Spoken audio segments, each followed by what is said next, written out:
2025 is just around the corner, so I'm going to give you guys my top 30 ranked quarterbacks heading into the 2025 offseason right after the stinger.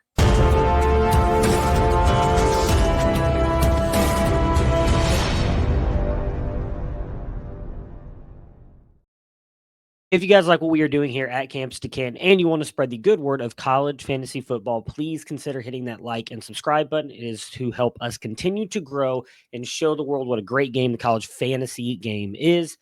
For today's show, I'm going to give you guys my top rated quarterbacks, my 1 through 30. For this show, we will do 30 through 16, and then I will do another show later in the week that goes 15 through 1. Now, caveat on this.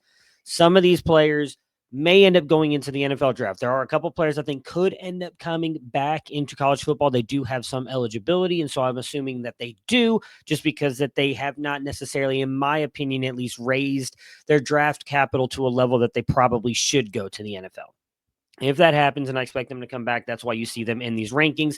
There are some other players that might rise up through the bowl season. Again, this is just my current thoughts and opinions on these players as we end the 2024 year, moving into bowl season, and then start getting ready for the 2025 offseason, which obviously kicks off with a lot of recruiting stuff. Stay tuned in here for that as well. So let's kick it off with the 16 to 30. Starting at the back end, CJ Bailey, what he was able to do this year as a true freshman for NC State is honestly incredible. And I think that he deserves to be on this list. I almost didn't have him on here. I really kind of debated on maybe moving him to or dropping him below that 30 mark. I wasn't 100% sure really how I wanted to roll with him, but I ended up sticking him here at 30 among a couple other players that I really kind of debated putting in here. But after everything he did this year, and especially getting better throughout the end of the year, right? He came on early in the year, had to play Clemson, played really well, and ended up kind of,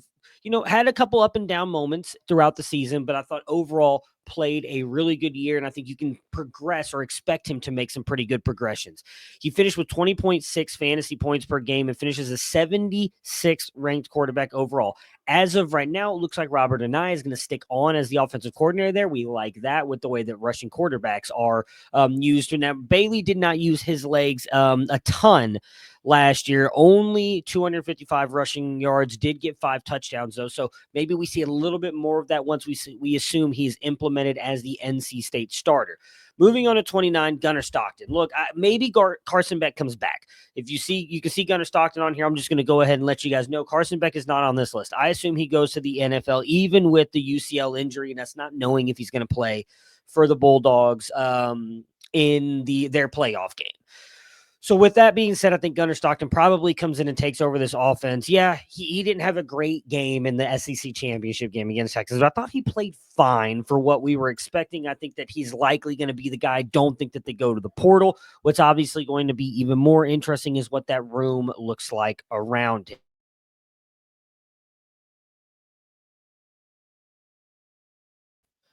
They are bringing in a couple intriguing freshmen I think could start right away. Obviously, they could go to the portal like they have over the past couple seasons. We don't know what they're going to do in that room. Still have Oscar Delp, Lawson Lucky, other tight ends that you could argue they are tight end and obviously an incredible running back room and offensive line room. Offensive line is currently ranked as top 5.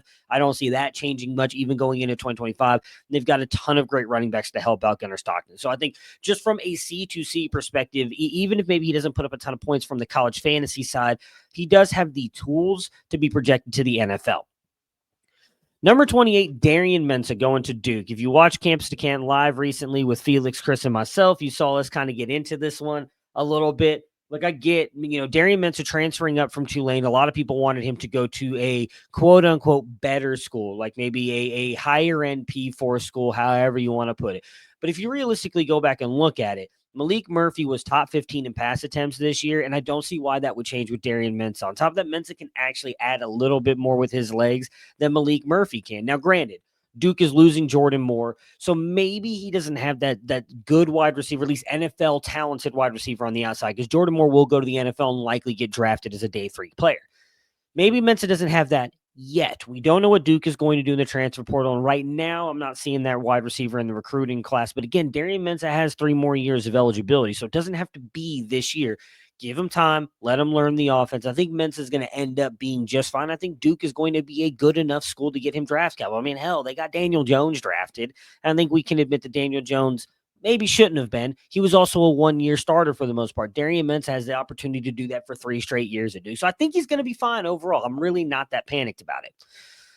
Number 27, Cade Klubnik with Clemson. I get it. He might be too low on my list. I'm not 100% sold on what he did this year. Yeah, there were parts of the year where he was really good. And when I say really good, I mean really good, folks. He finished, I believe, at one point in time was sitting as a top 10 quarterback in the nation. I'm going to pull up how he finished to close out the year as a quarterback in fantasy points. But like overall, I think, again, just an up and down season. He ends up finishing his QB3, averaging 33.8 points per game. And I mean, look, maybe I guess maybe I have to admit that he is. It started out the year 31 points, but then what really buoyed him was just a really strong stretch.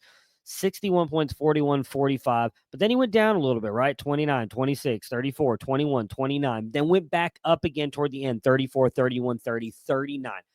Very up and down. I want to trust Cade Klubnik in the Clemson offense. I just don't know how at this point. Now, again, maybe I am too low, especially with what we saw from Brian Wesco. These freshman wide receivers are going to be just another year into this offense, assuming Klubnik comes back for his final year of eligibility, which, again, I have him on this list, assuming he would, because I just don't know why he would go to the NFL. This one is the one I might be too low on. Maybe he deserves to be closer to that top 10. I know some of my compatriots here at Campus to Canton do have him that high. I just couldn't get there. There was just a lot of other quarterbacks from a fantasy and NFL perspective I just liked more. And some of them you're going to see on this list are true freshmen, so it's a lot of projection there. But that's just the way it is for me. At 26, Caden Salter. Look, what he did at Liberty, it's been impressive. He had a down year last year, but he still has some talent. He is a guy that many expect or think could go into the NFL. He was a highly rated quarterback in his draft class before the off-field stuff at Tennessee, where he ended up going to Liberty. He's in the transfer portal. It hasn't hit a landing spot yet, but I still think regardless of landing spot, he's a guy who could produce for you as a fantasy stud and then make it to the NFL. 25, Julian Lewis going to Colorado. Look, because there's nobody.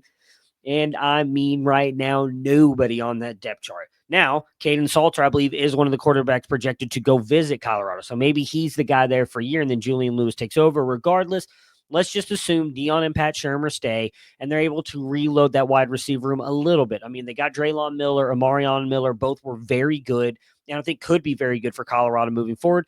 Julian Lewis can be Shedeur Sanders in this offense. He can. He's that talented. I think it would be best for him to sit as a true freshman. He was a guy who reclassified. This freshman year of college football should have been his senior year of high school football. So maybe giving him 1 year to sit behind someone again, maybe like a Caden Salter, would, I think, allow him to then really kind of step on the scene and just go crazy with fantasy stats. I mean, at least distributing the ball. He's not going to bring you any rushing. But again, we didn't see that from Shedeur. I think we can see that from Julian Lewis. So I think I'm very high. He's a highly rated freshman. I believe in his game overall. Number 24, Matt Zoller is going to Missouri. I really like this kid. I think he's one of the more talented quarterbacks in this class. I think he's been consistently overlooked. Dual threat guy as well. And again, Missouri is one of those teams where we could, I don't know that it will happen, but he could start as a true freshman. Obviously, there's been a lot of talk of other quarterbacks looking at Missouri in the transfer portal, so maybe that maybe they'll land a veteran player, and that will start this year. But Matt Zollersman, we have him as a .97 athlete, a 58 ball velo, which again is one of the strongest in this class, and is this close to elite and comps fairly well to guys like Drake May, Jaden Daniels, and Sam Bradford, all credible college careers, and all who at least, Sam Bradford had a good NFL career. I guess it's too early to say on Drake May and Jaden Daniels, so they've been fairly good as rookies. I think Matt Zollers is an extremely talented quarterback. He's one of my favorite sleepers in this freshman 2025 class. And again, I think because of how talented he is, if Missouri strikes out in the transfer portal, he's starting over Sam Horn. They have nobody on this roster or on the depth chart right now, a quarterback. 23 for me, Kyron Drones. Virginia Tech, he's announced he's coming back. There are rumors that he might enter the portal, but as of right now, he hasn't. Look, it was a rough year for Kyron Jones. I think a lot of that comes down to the ankle injury. He injured his ankle early on in the season, just never seemed to recover, and that's massive for a dual threat quarterback like that, right? To be able to have the threat of your legs when you don't have that, defenses can drop everything back in coverage and kind of pick you off or force you to do things you're not ready to, or not, I shouldn't say not ready, not used to doing. I think Kyron Jones could really bounce back this year if he's healthy and have an incredible season. Obviously, this is still a pretty decent drop from where we as a company had him ranked last year. I believe for most of us, he was top 12 to 15, all the way down here at 23, but believe in the talent.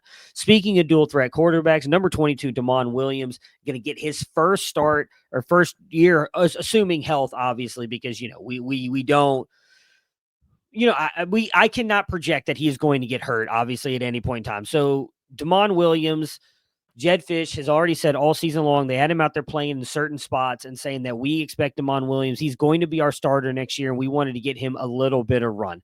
234 rushing yards and 1 touchdown. He had a 76% completion percentage with 570 passing yards and 4 touchdowns, no interceptions. Granted, it was in picked spots, right? Jed Fish threw him out there in certain situations, but he did go out there in some pretty big games as well. There was a game when he went out there against Michigan, and I saw him run past defenders. He's got elite speed. He's going to be a really fun player to watch. Yeah, he's on the smaller side, but even if we're just talking about from a CFF perspective, I think he's a guy who could legitimately help you win leagues next year.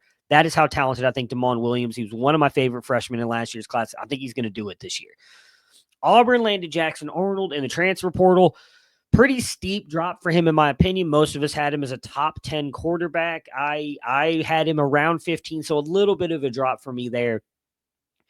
Auburn, I think, is an intriguing landing spot with what Hugh Freeze has been able to do with quarterbacks, specifically quarterbacks who can use their legs and their arm. We saw what he was able to do with a guy like Malik Willis, who ended up, now maybe it was because of the COVID year, say whatever you want, still got decent draft capital. Has not worked out in the NFL, but I think a lot of that was because of him only really using one side of the field. And a lot of us talked about that. It was kind of not looked at by others. Jackson Arnold doesn't have that problem. Jackson Arnold can play the quarterback position. He knows how to go through his reads. He can get the ball out, but he has a weaker arm than some of the others in this class. And I just don't think that he's got the first round draft capital. A lot of people expected when they saw him designated as a 5-star and what he was able to do at Denton Guyer, the highest level of high school football here in Texas, and arguably was one of the better quarterbacks in that class from a production standpoint. I just don't think it's all there, but he's going to get that opportunity. Top 15 ranked offensive line with Auburn. He's going to have Cam Coleman, Malcolm Simmons, Perry Thompson. He's going to have everything set up for him to go in there and have an incredible final season of college football. And if he's able to do that, I think he will rebound some of his draft capital, and I think he will put up fantasy points. I mean, Peyton Thorne wasn't exactly horrible last year as a fantasy player. I believe he put up over 20 points per game, and 25 points per game, which put him in at QB 46. I think it's not unfair to say that Jackson Arnold's a massive step ahead of Peyton Thorne. So even if we can get him up into that 30 range from a fantasy perspective, again, you're looking at a player who you're going to be starting on most weeks, so he deserves to be ranked fairly high. Coming in at 20, Thomas Castellanos. I mean, I feel like this is just an easy one here. Yeah, I don't honestly love him going to Florida State from a perspective of the team around him, right? They're probably going to have another poor offensive line. Not really many weapons on the wide receiver side of things right now. Now, granted, Mike Norvell has gone into the portal fairly often these past couple of years and tried to kind of rebuild on the fly. It has not worked out. But pairing him back with Gus Malzahn again, I mean, he is the perfect fit for what Gus Malzahn wants, right? Gus Malzahn recruited him early on. He wanted him. He was the only Power 5, at that time it was Power 5 coach to offer him as a quarterback. So Gus Malzahn knows what he's getting from Thomas Castellanos. He's over there now as the offensive coordinator of Florida State. Castellanos is going to be the offense, right? So he's going to bring you a lot of rushing. The passing side I am worried about because I just don't think the weapons are there. And Castellanos looked a little bit more improved last year as a passing quarterback in Boston College, but they just tried to push him and put him into this passing quarterback from the pocket, which is just not Castellanos. So he'll be interesting why I have him as a little bit of a drop. Number 19, Devin Dampierre. He's another one on this list that I think could have gone higher, but I'm just not 100% sure what I think he is going to be here at Utah. Now, he is following his offensive coordinator over here to Utah, who led him to the number 5 ranked quarterback in fantasy points last year. 34.4 points per game, finished with 413 points. I mean, ended the year 48, 27, 52, 34 points. I mean, incredible season, but he was also playing the Mountain West. Now, he did play a couple of good teams throughout his time at New Mexico, and in some of those, he was able to put up some pretty good games. He put up over 130 rushing yards and 2 touchdowns against Arizona. And he also played Auburn, where he put up 291 passing yards, 1 touchdown, 2 interceptions, but honestly did not do much from a rushing perspective in that game. Overall, I think that he's going to be fine here. Now, again, I just wonder what this is going to look like with Dampier being there. They did allow Cam Rising to run early on, different offensive coordinator, but still Kyle Whittingham and his staff. But until the injury started to happen, they really tried to force him into just passing the ball. I think either way, Devin Dampier could be viable for you for fantasy, because I think even if they try to force him to be more of a passing quarterback, he will bring you some of that rushing in spurts. Whether that is, on plays that break down and he rushes and gets you rushing yards, or maybe they just have designed runs for him, which I hope they will, because, again, the offensive coordinator and staff know him now and are bringing him over. It would be great to see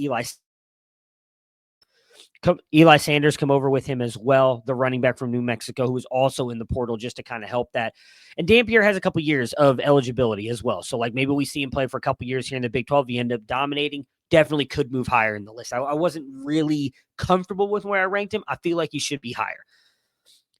18, Julian Sayin. I'm going to keep this one short. I'm going to try to keep both these videos to about 20 minutes. Right now, he's projected to be the starter for Ohio State. So I think you have to have that player ranked somewhere in your top 24. I don't know what Sayin's going to be for this offense. I just don't. He's less mobile than Kyle McCord, and we saw with the offensive line issues they had last year how much that hampered him in certain things. Now, he had overall a okay season, but not what he did at Syracuse. And we also know that, at least right now, it looks like Chip Kelly's going to try and at least force to run the ball at times. We don't know what the running back room is going to look like. The only thing we do know is that Jeremiah Smith and Carnell Tate are going to be there. And there are rumors that they're going to go get Micah Hudson. If they do that, I feel good about Julian Sayin being able to distribute the ball, but not bringing any rushing upside, and me not knowing what the volume is going to look like passing, because I don't think it's going to be C.J. Stroud or Justin Fields or even going all the way back to Dwayne Haskins levels. Over the past couple of years, I understand that everybody believes Ryan Day has an explosive offense, but it leans heavier toward the run. It has been more of like a 51-49 run to pass ratio, which, again, sure is still even 50-50, but it's not like a 58 or 60% pass first offense. And so I don't know that Julian Sayin is going to do enough for you on the fantasy side of things, on the college side, distributing the ball, even though it is to great playmakers like Jeremiah Smith, Carnell Tate, whether it's Brandon Inniss, Quincy Porter coming in the freshman class, whatever they do, it's going to be intriguing from that point of things. And there are a lot of people who believe Julian Sayin has like NFL possibilities, an NFL future. So that's why I have him here at 18, but I don't love it. 17 and 16 will group together as the USC quarterbacks, current starter Jaden Maiava, and then the 5-star freshman that they flipped, Huson Longstreet. I love Huson Longstreet. I have him as a tier 1 quarterback in our recruiting rankings and recruiting grades. I'm the only one on our team that does. But, I mean, this guy is a legitimate dual threat quarterback. Can do everything with his legs. Arguably one of the strongest arms in the class. Now, he isn't as refined as a passer as some of the other guys in this class. He is a little bit raw there, and I don't love his windup and delivery. But I'm going to trust him going to Lincoln Riley. Even though I've said all this year I'm worried about Lincoln Riley, think he might get on the hot seat after this season, and it didn't turn out great for him. If he's there, he has a track record, right? Kyler Murray, Baker Mayfield, Jalen Hurts. I mean, he's turned all those guys into what they were in the college level. I mean, Jalen Hurts was good at Alabama, but from a passing perspective, completely different at Oklahoma. We saw what he did with Kyler Murray. Caleb Williams, I just forgot all about Caleb Williams and him going into the NFL this year as well. He has that track record. And I think you can say the same thing about Jaden Maiava. It is why we were saying from the beginning here at Camp Scan that Jaden Maiava should have been the starter over Miller Moss. He just fits the mold of quarterback that has, for the most part, thrived under Lincoln Riley. Say what you want about Baker Mayfield. The dude was more mobile than given credit for on the college level, and that was not Miller Moss. Jaden Mayava could do that. I think Mayava is going to go out there and have another really good year. Then he can go to the NFL. And I do think Longstreet, for the most part, needs at least a year, maybe two, to sit to kind of refine some of those mechanics and become a better quarterback before going out there. So I think it's a great spot for both of them. I'd love to have both of them on my team, especially if Mayava gets hurt. There's not much in that room behind him. Maybe they go to the portal to bring someone in to back up Mayava. I don't know. I would not like to see Longstreet put on the field as a freshman just because I think he needs some time to develop. So again, those are my top 15 or 16 through 30. I'm going to go through them again from the top or from the bottom. CJ Bailey at 30, Gunnar Stockton at 29, Darian Mensah at 28, Cade Klubnik at 27, Caden Salter at 26, Julian Lewis at 25, Matt Zollers at 24, Kyron Drones at 23, Damond Williams at 22, Jackson Arnold at 21, Thomas Castellanos at 20, Devin Dampier at 19, Julian Sane at 18, Houston Longstreet at 17, and Jaden Mayava at 16. Who do you guys think maybe I missed out on? Who do you think I'm ranked too low, too high on? Let me know down in the comments, and we will continue to bring you guys all kinds of rankings content throughout the offseason and through the season. Stick with us. We'll be back again soon.